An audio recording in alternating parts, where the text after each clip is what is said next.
Jadi jangan sampai, sekali lagi jangan sampai kita memahami hadis itu hanya menggunakan terjemahan saja. Itu nanti malah salah kaprah. Soalnya ini berat lor, berat konsekuensinya. Karena apa? Neraka gitu loh. Kalau kita hanya memahami hadis dengan letter luck, dengan tekstualis, ya kita nanti selalu sering memvonis perempuan berhijab unta, penuh unta itu dengan vonis neraka. Ini berbahaya sekali itu. Konsekuensinya besar gitu kan, enggak cuma di dunia tapi di neraka gitu kan. Kemudian memahami sebuah hadis. Jadi memahami hadis tidak seperti memahami teks bahasa Arab biasa yang bisa diartikan dengan tanpa melihat referensi. Tidak cukup seseorang hanya buka kamus, kalau sudah tahu ya tinggal terjemahkan, lalu dengan demikian bisa langsung paham. Memahami hadis perlu pemahaman yang komprehensif, tidak sepotong-sepotong. Karena memang hadis tidak seperti paragraf bahasa Arab biasa. Seandainya saja hadis itu bisa dipahami begitu saja oleh para mereka yang memang bisa berbahasa Arab, tentu ulama sejak 13 abad yang lalu tidak perlu repot-repot membuat kitab-kitab syarah yang jumlah jilidnya sampai belasan dan puluhan. Itu memang karena tidak mudah memahami sebuah hadis, perlu banyak tinjauan. Tentu juga harus mengerti asbabul wurudnya, pada event dan momen apa Nabi menyampaikan itu, di mana Nabi mengatakan itu, letak geografis kepada siapa Nabi menyampaikan itu. Dan pemahaman kita pasti akan mentok tanpa kita merujuk kepada kitab-kitab syarah hadis tersebut.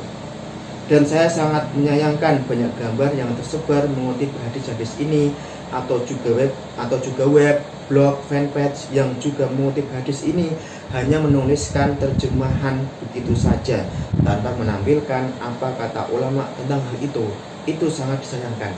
Padahal kalau kita buka beberapa syarah ulama dalam kitab-kitab mereka, tentu dengan bimbingan mereka yang paham, insya Allah kita akan mendapatkan pencerahan.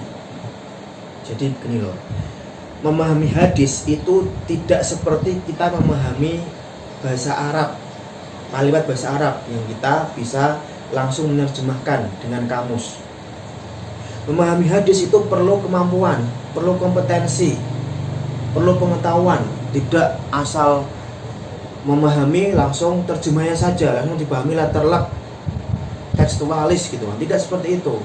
Butuh pemahaman, butuh pengetahuan, butuh kompetensi, butuh kemampuan, butuh ilmu.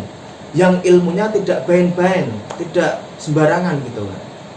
Ilmu hadis itu tidak sembarangan, banyak sekali cabang-cabangnya gitu kan.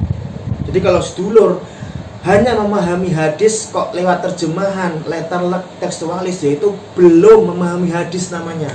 Itu baru terjemahan hadis, belum pemahaman. Sehingga hadis penuh unta ini jangan dipahami secara letter luck, secara tekstualis gitu kan. Tapi dipahami lewat pemahaman para ulama yang sudah mengerti, yang sudah tahu, karena punya kompetensi, punya kemampuan, punya ilmu, nggak kayak kita, nggak kayak saya gitu kan. Jadi jangan sampai, sekali lagi jangan sampai kita memahami hadis itu hanya menggunakan terjemahan saja. Itu nanti malah salah kaprah. Soalnya ini berat lor, berat konsekuensinya. Karena apa? Neraka gitu loh. Kalau kita hanya memahami hadis dengan letter luck, dengan tekstualis, ya kita nanti selalu sering memvonis perempuan berhijab unta, penuh unta itu dengan vonis neraka. Ini berbahaya sekali itu. Konsekuensinya besar gitu kan, enggak cuma di dunia tapi di neraka gitu kan.